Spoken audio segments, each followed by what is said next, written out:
अब भाई वही बात है, शौक बड़ी चीज है। शौक जिसको है भाई वो, अब जैसे कि जमाना चल रहा है धीरे धीरे एनालॉग की डिजिटल की तरफ, लेकिन आज भी हमारे रॉयल एनफील्ड ने अपना ओल्ड स्कूल बना के रखा है। आज 5'2" है मेरी हाइट, उसके हिसाब से मेरे को कोई दिक्कत तो नहीं है खैर। और बस इसका तो क्या हाल है भाई सभी के, कि जैसा कि आप देख सकते हैं हमारा चैनल का कंटेंट थोड़ा सा डिफर जा रहा है, क्योंकि जब मैंने शॉर्ट्स अपलोड किया, आप लोगों ने मोटर व्हीकल के ऊपर जितना भी शॉर्ट्स आपने बहुत प्यार दिया, तो मैंने सोचा कि चलो एक बार ट्राई करते हैं रिव्यू के बारे में। तो रिव्यू की बात करें और इसकी बात ना करें, ऐसा हो ही नहीं सकता। जैसे कि आप देख सकते हैं रॉयल एनफील्ड ये जब से बनी है तब से ही इंडिया के कस्टमर्स कहें या इंडिया के लोगों के दिलों पर राज कर रही है।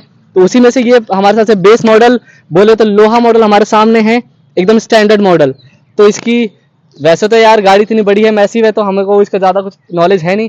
एक्चुअली ये मेरी भी नहीं है, ये एक्चुअली मेरे फ्रेंड की है, उसका भी एक चैनल है बीकॉम राइडर्स, मैं उसका चैनल ड्रॉप कर देता हूँ नीचे। तो अब इसकी पहले तो लेंथ की बात करें, तो लेंथ है इसकी 2170 की इसकी mm की लेंथ है, और इसकी ग्राउंड क्लियरेंस है 135 mm की। 135 mm खैर गाड़ी के हिसाब से तो बहुत छोटी लगती है, क्योंकि मेरी हाइट होगी अप्रोक्स 5'2" या 5'3", उसके हिसाब से मेरे पूरे फुट रेस्ट एकदम नीचे जा रहे हैं एकदम आराम से। तो राइडिंग के अंदर तो कोई भी ये मानो कमी बिल्कुल भी नहीं है इसके अंदर, एकदम कंफर्टेबल राइड है।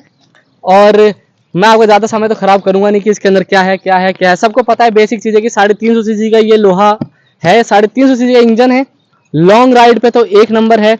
और पर्सनली मैंने भी इसको बहुत राइड किया है, इसके अंदर कई इसके बेनिफिट्स भी हैं तो कई इसके ड्रॉबैक्स भी हैं। तो पहले आप बताइए, पहले हम बताते हैं आपको इसके बेनिफिट्स। हाँ, तो इसका जैसे कि 350 सीसी का इसका इंजन है, और वो टॉर्क देता है 28 Nm का, और पावर देता है 19.36 PS का। तो जैसे कि इसके इंजन के वजह से ये अपने बजट सेगमेंट के अंदर अड़ी हुई है, और आगे भी यही रहेगी, क्योंकि इस बजट सेगमेंट में इतनी परफेक्ट कार क्या बाइक कोई नहीं दे सकता रॉयल एनफील्ड के अलावा। और मेन बात है कंपनी भी बहुत पुरानी है, और इस कंपनी का फेमस होने का कारण भी एक तरीके से इंडियन आर्मी ही है, जिसकी वजह से ये बाइक पूरे दिलों पर सबके राज की है। और इसकी हाइट मैंने आपको बता दी है। और इसकी फ्यूल कैपेसिटी की बात करें तो 13.5 लीटर का ये फ्यूल टैंक है इसका। देख के लगता नहीं है कि इतना बड़ा फ्यूल टैंक किसी और बाइक का होगा, लेकिन इसका 13.5 लीटर का फ्यूल टैंक है। और फ्यूल टैंक की बात आ गई है तो हम इसकी माइलेज की बात कर ही लेते हैं। तो एक्चुअली रफली आइडिया हम बताएं तो हमें एकदम शॉकिंग माइलेज है इसका, कि इसका माइलेज हमको मिलता है 41 का अप्रोक्स। हमने इसको टेस्ट किया, और सिटी राइड करते हैं अगर हम सिटी राइड करते हो तो अप्रोक्स 32 या 35 का एवरेज आपको ऑन एन एवरेज दे देगी एकदम प्यार से, कोई दिक्कत नहीं आएगी। बस शर्तें ये है कि आप इसका साइलेंसर के साथ छेड़छाड़ ना करें, क्योंकि जब हमारा फ्रेंड इसके साथ साइलेंसर के साथ छेड़छाड़ करता है तो नाना करते करते 7 किलोमीटर का ये एवरेज डाउन कर देता है। अब भाई वही बात है, शौक बड़ी चीज है। शौक जिसको है भाई वो अगर 10 का भी एवरेज देगी तो भी चलाएगा, क्योंकि इसके सिर्फ ऑडियो की वजह से, audio in the sense silencer की आवाज की वजह से। और इसका व्हील बेस देख सकते हैं, बहुत मैसिव एकदम 19 इंच का ये व्हील बेस है इसका। और भाई ने हमारे इसको पूरा एकदम कस्टम कर रखा है अपने एकदम टोरा जमाने के लिए, क्योंकि इसके अंदर स्पोक व्हील्स आते थे, और इसके अंदर सबसे मेन जो प्रॉब्लम है वो पंचर की। अब देख लीजिए इतनी भारी गाड़ी है, नाना करते करते भी 1 क्विंटल से ऊपर की गाड़ी है, इसको आप एक तो टोरा, आप इसको रोड पे धक्का दोगे तो अच्छा भी नहीं लगेगा। तो उसके हिसाब से कंपनी को भी सोचनी चाहिए थी, कंपनी ने नहीं सोचा, इसलिए कस्टमर सोचता है कि लाता है और 1 महीने के अंदर अंदर इसके पूरा चेंज करा लेता है। और इसकी कॉस्टिंग अप्रोक्स 7000 रुपीज़ पड़ती है पर सिंगल की, नॉट पेयर। और इसके साथ C8 के टायर लगे हुए हैं जो कंपनी फिटेड है। बस इसके अंदर एलॉय हमने लगवाए हैं, ट्यूबलेस टायर भी हमने ही लगवाए हैं, एक तरीके से कहा जाए तो कंपनी ने कुछ ही नहीं कहा। और बाकी अब हम आपको इसका मीटर कंसोल दिखाते हैं। हाँ, तो जैसे कि अब इसके मीटर कंसोल पे आते हैं। अब जैसे कि ज़माना चल रहा है धीरे धीरे एनालॉग की डिजिटल की तरफ, लेकिन आज भी हमारे रॉयल एनफील्ड ने अपना ओल्ड स्कूल बना के रखा है। आज भी हमें ये अपना पुराना एकदम ओल्ड स्कूल वाला हमको ये अपना स्पीडोमीटर देता है। ये फ्यूल गेज आ गया, एक ये 2 चीज़ें बस नहीं आई है, ABS जो कि बहुत ज़रूरी भी था, लेकिन आपको बताएंगे सिंगल चैनल ABS है। और ये आता है फ्यूल, ये आता है इंजन ऑयल का, अगर इंजन सर्विस मांगता है तो भी ये जलता है। और मान लो कि इंजन से डिफेक्टिव कुछ होता है तो भी ये लाइट इंडिकेट करेगा।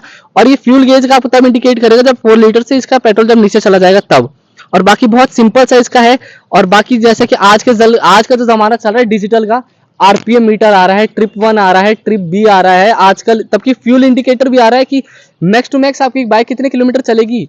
लेकिन कोई फर्क नहीं है रॉयल एनफील्ड को, भाई हम तो पुराना स्कूल है, उठाया डब्बा टेका इसके अंदर और चलने दो।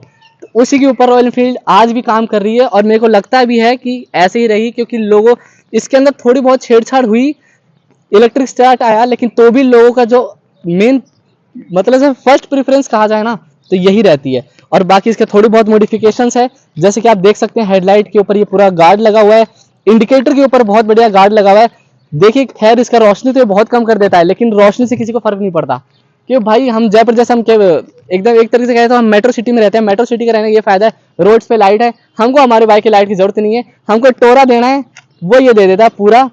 और लेकिन एक चीज और कहें, अगर आप बुलेट रखते हैं तो चलान भी उसके हिसाब से आपको अपने जेब को भी भारी रख के चलना पड़ता है। क्यों? क्योंकि इसके हॉर्न भी अगर आप हैवी लगा लोगे उसके ऊपर भी चलान है, आप इसका साइलेंसर मॉडिफाई करवा लोगे तो भी चलान है। हमारे दोस्त ने अभी बहुत मुश्किल से लगाया, क्योंकि जस्ट अभी उसने 5,000 का चालान भरा है, और आजकल जयपुर भी बहुत एडवांस है। और आपकी सिटी में चालान क्या रेट चल रहा है, और आपका भी कभी चालान कटा है तो एक बार कमेंट करें। बाकी ये नॉइस बहुत पीछे से आती रहती है, वो देखो आती जाती रहती है नॉइस, वो नॉइस तो खैर हम कुछ और देखने लग गए थे। टॉपिक से हम भटक जाता हूँ, वापस रास्ते पर आता हूँ मैं। हम अपनी बाइक की बात कर रहे हैं, और जैसे ही मैंने आपको अपनी हाइट बताई 5.2 इंच 5.2 है मेरी हाइट, उसके हिसाब से मेरे को कोई दिक्कत तो नहीं है खैर। और बस ये वही बात है, जो छपरी बच्चे आते हैं ना, वो पतली पतली टांगे वाली, उनकी बस की ना है। और इस बजट सेगमेंट में 350 सीसी के अंदर मेरे को नहीं लगता इसको कोई compete करने वाली दमदार गाड़ी तो नहीं है। हाँ, स्पीड के हिसाब से अगर आप बोले तो मैं आपको अभी भी ना करना चाहता हूँ, क्योंकि स्पीड के लिए गाड़ी बनी ही नहीं है। यह है सिर्फ रॉयल्टी के लिए, क्योंकि इसका नाम ही रॉयल इनफील्ड है। मतलब रॉयल मतलब एकदम रॉयल, और इनफील्ड मतलब फील्ड में उतर चुकी है, इनफील्ड है। तो आप भी सोच रहे बार बार बाइक पे बैठ रहा है, उतर रहा है, लेकिन आपको एक चीज इसके सीटिंग कंपार्टमेंट दिखाना चाहूंगा मैं। एक बार आप पास आए तो सीटिंग कंपार्टमेंट में बताओ कि एकदम कंफर्टेबल सीट है, आप देख सकते हैं, एकदम कुशनिंग वगैरह एकदम एकदम परफेक्ट है। पिलियन के लिए मैं कहूंगा कि क्या दिक्कत है इनको, पिलियन के लिए तो इतना बढ़िया दे रखा है, और वो जो ड्राइवर है उसके लिए बहुत कम है।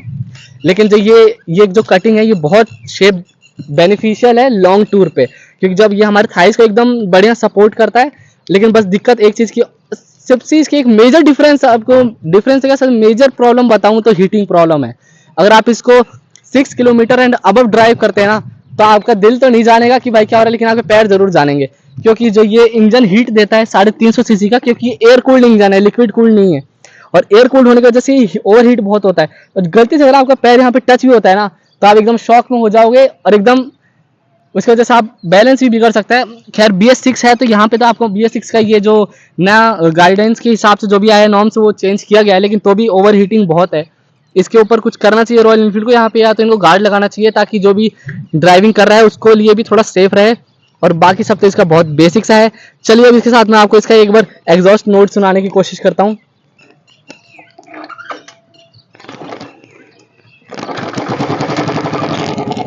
तो जैसे कि आप इसका एग्जॉस्ट नोट सुनेंगे, अभी देखिए ओरिजिनल साइलेंसर के साथ भी इतना बढ़िया एग्जॉस्ट नोट है इसका। और चाहे तो आप इसे साइलेंसर चेंज करवाने के बाद ऑडियो क्या इसकी बहुत अच्छी आवाज हो जाएगी, एकदम लगेगा कि 15 की स्पीड 20 की स्पीड में चलो, एकदम दुक दुक दुक दुक दुक दुक दुक वाली फीलिंग आएगी। लेकिन भैया फिर पेट्रोल ज्यादा कंजप्शन होएगा और बहुत सारी इश्यूज आएंगी, इंजन भी ओवरहीट ज्यादा ही करता है वो। और मेन चीज और बताऊं कि जितना आप ओवरहीट होगा, जैसे ब्लू हो रखी है ना, जस्ट अभी हम इसको मानो टॉप स्पीड हमने इसकी टेस्ट की थी, अप्रोक्स 120 के हिसाब से जाती है, उसके बाद से पूरी नीली पड़ने लग गई है। अभी मानो हम तुरंत वीडियो बना रहे हैं, ठंडी भी नहीं हुई गाड़ी और देखो नीली पड़ने लग गई है ये। तो ये भी दिक्कत है, नीली के बाद ये डायरेक्ट लाल होकर पिघलने से लगती है, इसलिए हमने रोक ली कि भाई ये वीडियो बना लेते हैं। क्योंकि यार जो आप हमारे जो पीछे जो बैकग्राउंड देख रहे हैं, मेन हम इसी के लिए आए हैं। ये हमारे घर से थोड़ा सा लोकेशन दूर पड़ता है, यहाँ पे क्या थोड़ी शांति भी है, इसलिए हम यहाँ पर है। गाड़ी हम बंद कर लेते हैं क्योंकि तेल बहुत महंगा है। और तेल महंगे के हिसाब से बताऊं, जयपुर में 108 रुपए लीटर है। आपकी स्टेट और आपकी सिटी में क्या रुपए लीटर चल रहा है, कमेंट सेक्शन में बताएं। अब इसकी कर ले हम प्राइसिंग की बात, तो इसकी एक्स शोरूम प्राइस है 1,51,000 एक्स शोरूम, और ये वेरी कर सकती है हर अपने अपने स्टेट और अपने अपने डिस्ट्रिक्ट के हिसाब से। तो इसकी एक्स शोरूम प्राइस के ऊपर कई सारे एडिशनल चीजें लगती हैं, जैसे कि आरटीओ चार्जेस और इंश्योरेंस, जिसको मिला के ऑन रोड प्राइस आती है। वो हर स्टेट की अलग अलग होती है, इसलिए हम आपको ऑन रोड प्राइस तो नहीं बता सकते। और बाकी अगर आप सर्विस पर्सन है या रिटायर्ड पर्सन है, अगर आर्मी बैकग्राउंड है, तो उसका CSD का अलग पोर्टल होता है, वहां पे मान लीजिए 20,000 रुपए आपको और डिस्काउंट मिलता है, जो आर्मी पर्सन के लिए अलाउड होता है। तो बाकी ये आर्मी से ली गाड़ी नहीं है, ये सिविल से ली हुई है। और आपको एक चीज और बताऊं कि इसकी वेटिंग पीरियड भी बहुत चल रहा है। अगर आप आज बुक करते हैं तो अप्रोक्स आपको 1 मंथ के लिए आपको वेट करना पड़ेगा, क्योंकि इस बाइक की डिमांड इतनी ज़्यादा है, ऑन डिमांड है। और इसकी डिमांड मेरे को नहीं लगता इन फ्यूचर भी कभी खत्म होने वाली, क्योंकि इसके टक्कर में काफ़ी सारी बाइक आई, जैसे होंडा की भी अभी एक इसी की तरह सिमिलर दिखने वाली बाइक आई, लेकिन वो मार्केट में टिक नहीं पाई, क्योंकि जो इसने इसने अपनी जो मार्केट में दिलों पे जो राज किया है, जगह बनाई है, इसी जगह कोई और गाड़ी तो इसको नहीं कह सकते, ये इमोशन है एक आम लोगों की, तो ये इमोशन कोई भी नहीं ले सकता। और बाकी आपने इंस्टाग्राम पे वो देखा ही होगा, तो भी जब भी कोई मिडिल क्लास लड़का अपनी लिस्ट बनाता है तो इसको अपने नंबर 1 पे रखता है, तो ये वही गाड़ी है। और बाकी आप हमारे चैनल के साथ बने रहें, आपने जितना सपोर्ट किया, हमारे 1K सब्सक्राइबर्स कंप्लीट होने वाले हैं, तो इसको जल्दी से 1K हमारा सब्सक्राइबर्स कंप्लीट हो जाएं, तो उसके बाद हम कुछ और नया सोचेंगे। और हमारे मेन बुलेट के ऊपर वीडियो बनाने का मेन मोटो ये था कि हमारे जितनी मोटो से रिलेटेड शॉर्ट्स थे, बहुत उस पर प्यार मिला, तो हमने भी सोचा कि चलो ठीक है, एक बार मोटर के ऊपर हम वीडियो बना के देखते हैं। और अगर ऐसे ही रिस्पॉन्स रहा तो हम इसके बाद देखेंगे। तो आप कमेंट कीजिए कौन से मोटरसाइकिल पर हम इसकी रिव्यू बनाएं। तो हमारे पास वैसे हमारे फ्रेंड सर्कल में सारी हमारे पास मोटरसाइकिल्स अवेलेबल है, अवेलेबल नहीं भी होगी तो हम आपके लिए अवेलेबल कराएंगे। आप एक बार कमेंट करें, और आपको कुछ और इससे रिलेटेड क्वेश्चंस है जो जिसके मैं आंसर नहीं कर पाया हूँ, तो आप एक बार कमेंट करें, कमेंट पिन में करें, और एक बार वीडियो को लाइक करें, और सब्सक्राइब आ रहा हो तो सब्सक्राइब करें। बाकी के लिए जय हिंद, जय माता दी।